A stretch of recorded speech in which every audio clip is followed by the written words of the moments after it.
along with post-traumatic stress. His first job, he was lied to and told that he would be a medic to serve the people of Ramadi, Iraq, to help them with their medical needs since we had sanctioned them to death.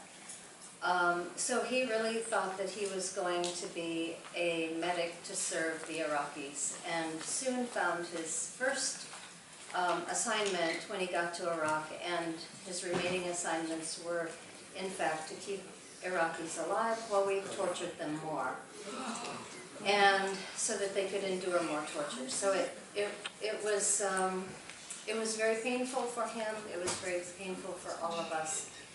And he has, while we were speaking out about torture, everybody said, "Oh God, you're treasonous, you're unpatriotic," etc., etc. So there is a young man, anyway, he's a war resistor as well. He's joined IVAW when he was still in, and in fact started a chapter at the 10th Mountain Division while he was still in, which was against the UCMJ, but we didn't care. So Robert Walbacher is a conscientious objector. He is also a medic. He fortunately has not been to Iraq or Afghanistan. He was stationed in South Korea. Heard the stories similar to my sons coming back from, who were there with him, and said, absolutely, I did not sign up for this. I signed up to be a medic, to help people. So he got everything together, has lined up his whole case, filed it. He was granted conscientious objector status by the Department of the Army Conscientious Objector Review Board, DACORB, and won his case, was granted conscientious objector status. And then a woman named Francine Blackmon in the Army decided that she should just sign off that it was not effective. So he is now at Fort Campbell, Kentucky. I'm very concerned about his mental health stability. I'm very concerned about his feeling of hopelessness, and I understand clearly what hopelessness does to our military members. And so I'm in contact with him continuously, and he asked Kathy and I to bring his story to you guys, so that if you want something to do, there's something to do. Could you say his name again? Robert Walbacher. And I can give you his contact information before you leave here today. But I would say if your idea is to support our troops, is to have a yellow ribbon on your car or any other place, take the yellow ribbon off, because there's a lot of yellow ribbon supporters, and that does absolutely nothing for us who have skin in the game. It does absolutely nothing for them. I don't know if you know this, we didn't get 95 cents for every yellow ribbon. I don't know. No, we did not. And in fact, we had to buy body armor for our kids who were going in the beginning because they didn't have it. And so, do I seem angry? I am. Do I seem bitter and salty? And yeah, I have secondary PTS because of, and I can explain how that happens to family members. But if you could please see us afterwards, I'll be happy to give you Robert Walbacher's information so that you can help. You can donate for his attorney to be able to win his case. They already won his case. And is there a petition online or anything like that about his status? Yes, I can give you all of that. Spell his name for us, the last Weilbacher. Just put his name in and some ACLU stuff will come up. Courage to Resist has been supporting him. Courage to Resist is another great avenue to support our troops. We hate that phrase, but Yeah, bring them back and take care of them when they get here. Yeah, if we're gonna read a shirt, turn around, let's read your shirt. Yeah, we're gonna quote a shirt, here you go, turn around. Support our troops, bring them home now. And take care of them when they get here. This young woman left. She's been waiting forever to ask you. Go ahead, make sure. I just wanted to say that I'm so sorry that our peace movement didn't stop your sons from having to go to war. But I do feel that we are in for endless wars. We have lost our democracy. People can shout and scream. Louder. Ask the question. No going back, I know. But we could scream and we scream and we scream and nobody is listening. And it goes to everything. They're destroying our world in every possible way because it's all about money and power. And it has nothing to do with us. We have to keep screaming. I'm not saying we shouldn't keep screaming. We have to do everything that we possibly can. But the bottom line is we have to change our government. This young man. We have to Sir. arrest people. Thank you, and thank everyone here, especially you, Phil, and everyone on the panel. Thank you You can stand up. for, yeah, thank you for your commitment to creating a more peaceful, sustainable world. So what I wanted to bring up is this idea of movement building and the importance of movement building. Okay, my name, right, thank you. My name is Rick Ulfick. I'm the founder of We the World and the We campaign at we.net. It's all about we, right? So what we're working to do is to create unprecedented cooperation and coordination between the transformative grassroots movements in the United States and around the world. Because we believe that that's how we're going to get from where we are now to having a government and a society that prioritizes the common good instead of special interests. Are you with me? Yeah. Okay, thank you. So you go to we.net, you can get involved. I don't want to take up time because there are a lot of people talking, but just wanted to say, and if anybody wants to comment about movement building and the importance of that, please feel free. Thank you. Good job, thank you. Sir? Yes. Sorry, leave that. Oh, You know, Phil, actually, if I could say something about movement building real quick, because it's important, because it did stop in 2013. It did stop the U.S. and Britain from going to war in Syria. And so I know as a movement, we get down on ourselves, we get overly critical, but we did have success keeping us from attacking Syria in 2013. And that was a grassroots movement done through Twitter.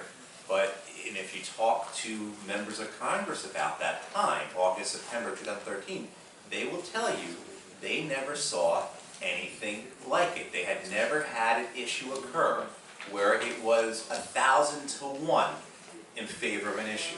It was so bipartisan, really so nonpartisan, the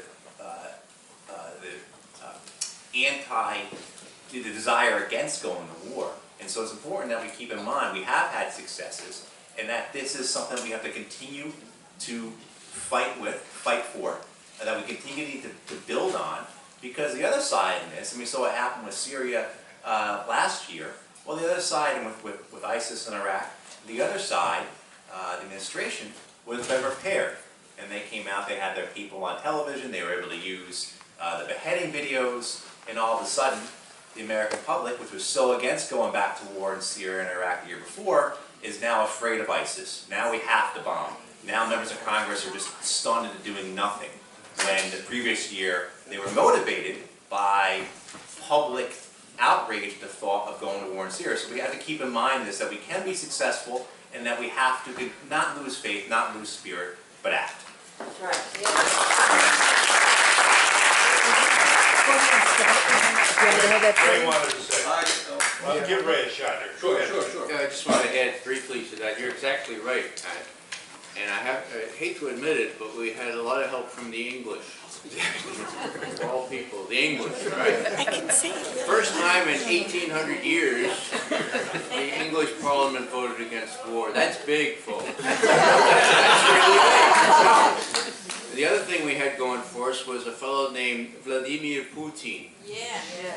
He bailed our president out. He pulled our president's chestnuts out of the fire by persuading the Syrians to destroy their chemical weapons. Now, are you going to see that in the New York Times or the Washington Post? No, okay? And that's one reason why Putin got in real deep trouble with the neocons who are lusting for war against Iraq. So these are wider problems, but there are other people abroad, even the British in this case, who can help us out. So we need to keep that kind of thing going here so they can see that they have kindred souls right here in these states. Hi, my name is John Braden. I'm an educator. I've taught at the high school and college level for the past 20 years. I try to teach for social justice. I'm an English professor. And 5 years ago, with the help of my wife, I founded a TV show called Public Voice Salon, which is an open dialogue on education, art, and social change, following in the footsteps of my hero, Phil Donahue, trying to keep some kind of radical progressive media out there. And it's, when I saw the image of your son, I found that so touching, and to see that poor Iraqi girl covered with blood, that is so sad and moving. I think it's becoming clear to me, and my question is, how do we transform the media and the education system? Because they both work together. You know, young people are being educated, and now increasingly the schools are becoming corporatized. And they're not teaching for peace and love, which is what I try to do when I teach, whether it's on the air or whether it's in the classroom. Tolstoy said that human love is the fundamental law of life. And I think I saw that love between you and your son, and when Phil talks about how you were hovering over your son, and love is the key. And I have a button here that has a peace sign on it from the 60s. And that generation, we have to keep that alive in the educational system, in the media. When they got Phil Donahue off the air, they had to do that in order to move forward in this militaristic direction. But my question is, being hopeful going forward, you know, there's a guy running for president now who has white hair, just like Phil, named Bernie Sanders. Is it political? Is it educational and media? How do they all work together? I feel hopeful right now because this event is happening. Just because we're here and we're telling these stories, but obviously it has to go out to more Americans. Thank you, Phil, and thank you all for what you're doing. Do you want me to hold that for you? I'm going to say something in response to what that gentleman just said. And I think one of the main things that we need to educate ourselves on is that our kids are not heroes. Our kids don't want to hear thank you for your service because they know what they did.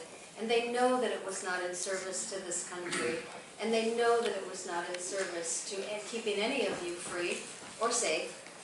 And they don't like to be called heroes. And it only hurts them to call them heroes. Thank you.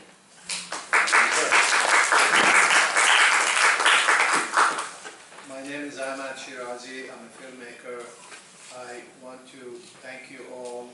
And my heart goes out to you. I've been sitting there and crying, but I'm not crying just for you. I'm crying for our country, and I'm crying for our world and what we're doing to our world. But there is a group of people called Granny Peace Brigade. Everybody can join, and They're great. they are everywhere.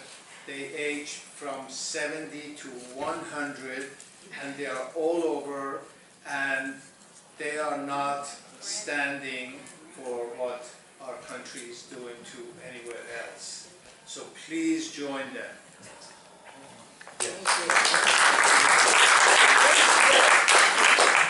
Hi, my name is Juliana Filano. I'm the 6 o'clock news host on WBAI, and I'm sitting here burning with a question that I must ask, because when I have members, former service members in my family, I don't know, I feel like it's very difficult to talk about this because do they all feel like they have hit the moral, I'm sorry for getting the word that you used, but the moral injury? Or is there half of the service men and women who come back who are like, yeah, let's go kill people? You know, like, how do you know who you're talking to? How can you, what's the best way to approach, and I just put this all out there to all of you, because I think you'd all be, you know, appropriate people to answer this question. How do you approach this? How do you know if you're talking to someone? That's where the listening comes in. But I find it hard to listen to people who are like, let's go murder more brown people. I was just at this thing last week, and there was a gentleman there who'd been horribly scarred, horribly burned, and he's still you know, he's still super army, but we still have to listen to them. I mean, they still have the same issues, even if they, you know, they don't show it a lot of times. We still have to listen, even when, for me, to be in the situation that I've been, I walked, my other son did 2 tours, he was stop lost, and he still believes that we did everything right, we went in there, and, you know, that we, so, but you still have to, I love that. You have to listen. It bothers you, the idea. No, it doesn't bother me. I mean,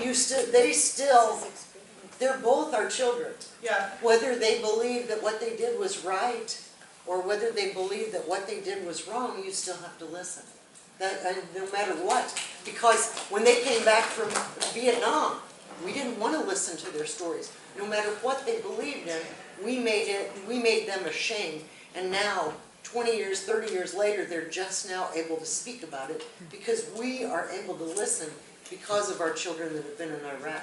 So it doesn't matter whether they're still excited about going to war and still excited about, we still have to listen because they still hurt. And even those who say bravo and are all hoorah, a lot of time are masking. Right, absolutely. I've seen and I've met many who have committed suicide. Right. So therefore, a lot of times you can't, just upon your first meeting a person, assume that you're talking to the real person. Right, that's and I think it's really important to understand too, like especially up as parents, a lot of times they will tell us these horrible things and you want to just say, could you, like my son, how can you do that? But they're actually looking to see if you still love them. And so that's what Kathy is saying, you know, when you listen, you show that you still care about them, not about what they did necessarily, but you care about them as a human being. And that's why we joined this group, Military Families, because so many of the other peace groups, they don't understand that concept of the military families hurting. You know, even though we're part of those families, we still feel that pain, even though we're not the peace activists. Really? You can't do anything? Thank you. Could I just say something? Could I add just By all means, please. It's really a question that I don't know the answer to. Does it help or does it hinder such returned veterans to say, you were deceived, you were misled, they lied to you, and this is the proof? Now, I don't know if that helps or it hinders, but there are probably people here that know better. Can I just add one thing? Yes, well, you have no mic, you're gonna have to come here. I'm sorry. I'll get you in. I'm sorry. I'll get you in. I'll say it really loud. Yes, you wanted to say. Please be brief, thank you. Very brief. I teach here at John Jay College where we have a veterans group of 600 veterans, and they read you all the time. What you say is so important to them, and to listen. To whom are you speaking? Kevin? Ray McGOVERN. But I need to get everybody's contact because our veterans against the war, but there are also veterans who just want to talk. And all we have to do is listen. So I do independent study. I mean, I've been here since 1968. So, you know, we've been very lucky. We have, one of the reasons I don't retire is because I don't want to leave them. And they do independent, and we just have to listen. One day, one of my favorite veterans came in. He was doing an independent study. Every week we'd come in, and he said, I'm going back. I'm going to rejoin. And I freaked out. I said, you You did 4 tours of duty. What are you talking about? And he said, you sound just like my mother. And I said, good. He was a police officer. And the next week he came in and said, do you think I have to arrest homeless people? And I said, no, you don't have to arrest homeless people. What else can you do? He came back the next week. He said, I figured it out. I went to every bodega and deli in the hood where I'm posted. And if they say I sent them, I'll pay for it. And every bodega and deli in the hood said, no, we'll pay for it. And so this is what's going on here. We have to listen to our vets, and they have to read you. And if you all have posters online, we need what you post online. Thank you so much.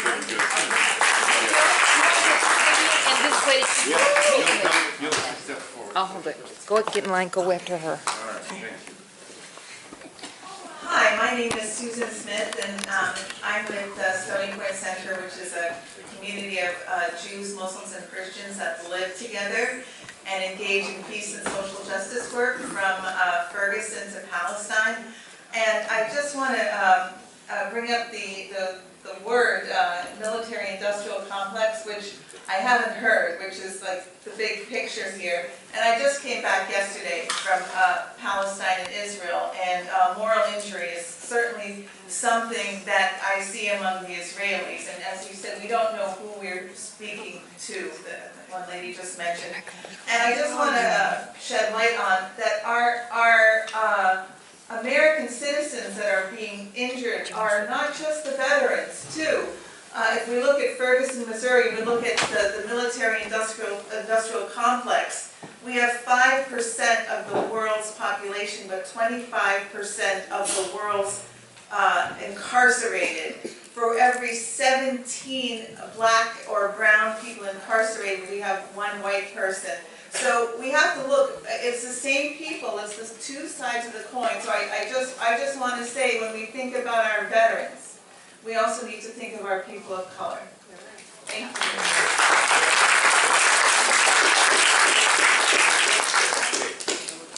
Yes, ma'am. We don't have much time. We have about 6 minutes, and then we wrap up. All right. This is a question of clarification for Mr. Donahue and the panel. I was arrested at Fort Benning, which is the site of the CIA-run torture camp. When I was brought before the judge for trial, he said from his bench, Mrs. Cathy, you are a bad citizen. You have taken the bread out of the mouths of hungry children.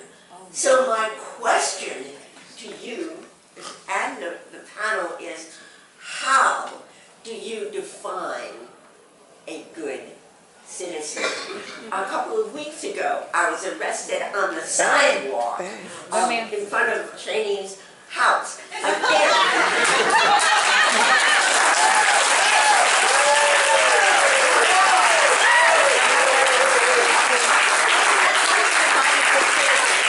How do you tell an 18-year-old what a good citizen is and how he can show that she loves the country? Thank you.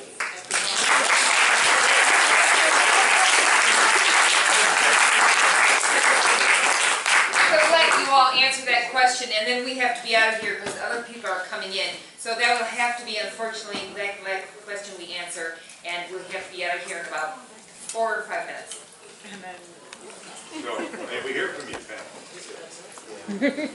Wrap it up for us. Wrap it up. We want to know your wisdom. Well, this past week I had a situation in which I was invited to a middle school, Reed Middle School, and a young lady, 13 years old, in honor of her father, who was a soldier, developed a presentation on PowerPoint or some computer thing.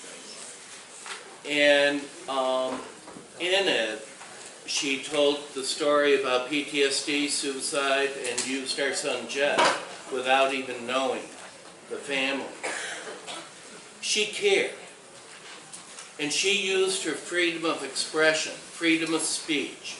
She used her abilities given to her under the Constitution and the Declaration. But she cared. And she stood up. 1,200 students and about 40 staff members were exposed to that. So what I would tell you is that in her doing that, I saw what good citizenship was.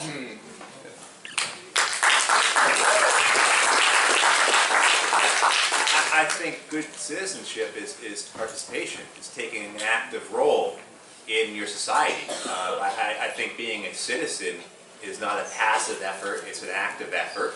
Of course, again, we're preaching to the choir here, so I want to thank you all for being good citizens. Certainly if you come to an event like this, you care, and you're taking part, and you're trying to change. I think what we need to do is how do we bring more people into being citizens this last election, and there's lots of problems we have. I mean, I'm sure there's plenty of panels on this about electoral change and the dysfunction in our democracy, and we certainly have it. But we also have a democracy that is failing in so many levels. Look at the turnout in the last midterms. How do we encourage more people to be active, good citizens? I think that's a challenge for all of us. But again, thank you all for being good citizens. Thank you.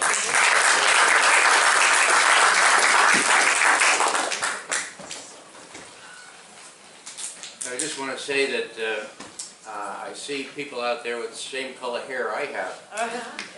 We have a distinct advantage, folks. When I got beat up by Hillary Clinton's mob there in GW University, people got word of this then 71-year-old man beaten up. Okay? And guess what? She got hundreds of thousands of emails and telephone calls because Americans don't like old folks getting beat up. Okay? Young people have a color hair. Put your body into it. Put your body into it. Let's not let the raging grannies do all the work. Huh? Work with the raging grandpa.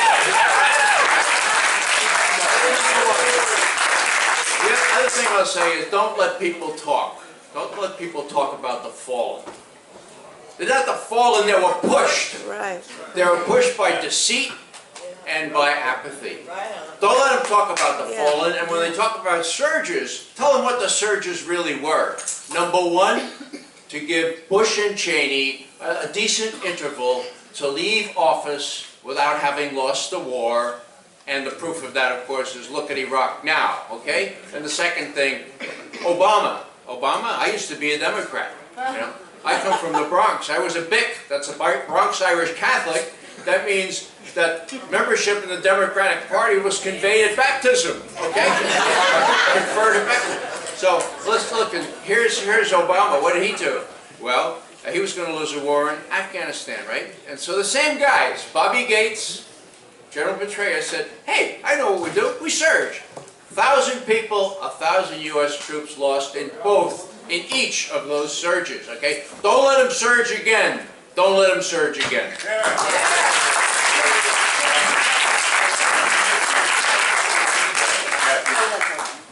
Okay, well, we're getting the hook. Yeah, we're getting the hook. Sorry. We're getting the hook. As I look at our panelists here, I'm reminded of what Jesus said at the Last Supper. If you guys want to get in the picture, you better get on this side of the table.